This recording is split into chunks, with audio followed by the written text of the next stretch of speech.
let's understand. I talked earlier about these social avenues, all of these social avenues that have to have interaction and the ability to be viral.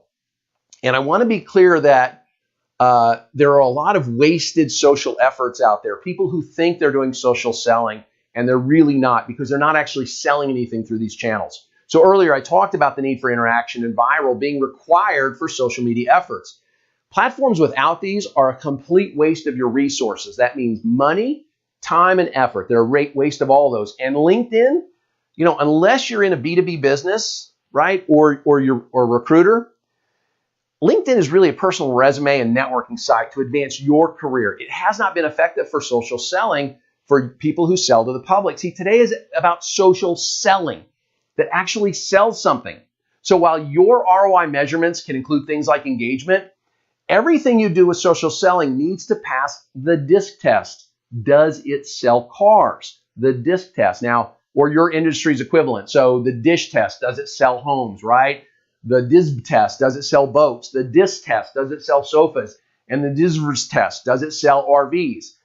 Everything you do on social has to pass that test. Does it sell the things that I want to sell? Now, I'm just going to be brutally honest with you. Twitter, that's a waste of everything. If you're looking for some SEO value, okay, all right? But if you're looking for any social ROI and you're a business or you're a salesperson, avoid Twitter. Now, some of you are like, Steve, we really have to be there. Okay, if you feel you have to be there, then set up your Facebook post to automatically spam Twitter, because that's what you're doing. You're spamming it. Nobody's reading it. Because no buyer is reading your tweets and no buyer is interacting with your tweets. Look at this mess. Look at this mess. This is 50 Lexus dealers that we could find, and they all sent the same tweet. Now, here's the problem with that. There's no dealer SEO value in these 50 Lexus dealers that sent the exact same tweet, since it's all duplicate content and all the tweets have a link back to the OEM site, not even to the dealer site. I don't even know. Are the dealers paying for this?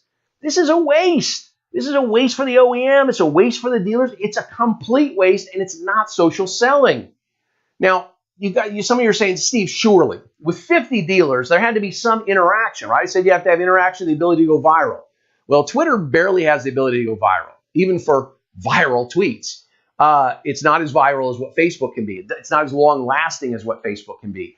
But think about this, Steve, you're thinking, I know what you're thinking. You're saying, Steve, with 50 dealers, surely there were a few hundred total likes and retweets, right? I mean, just 6 interactions per tweet would equal 300, right? 50 dealers posting the same thing. They got 6 interactions each. That's 300 interactions. It's got to be worth something.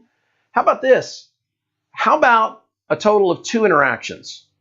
2 total, not 2 per tweet, but out of 50 tweets, I found 2 total interactions.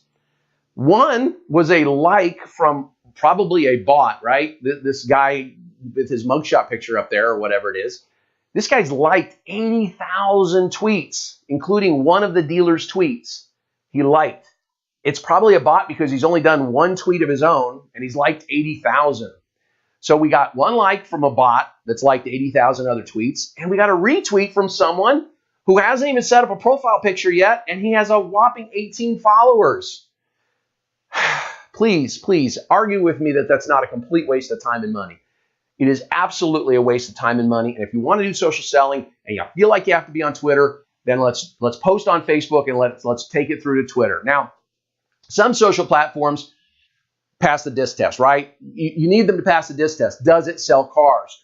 But don't get bullied into some worthless platform just because the cool kids at some conference said you needed to be there. Remember Pinterest, right? Pinterest had a big push a few years ago in automotive, right? You go to the conferences, and if you talk bad about Pinterest, you just weren't very smart.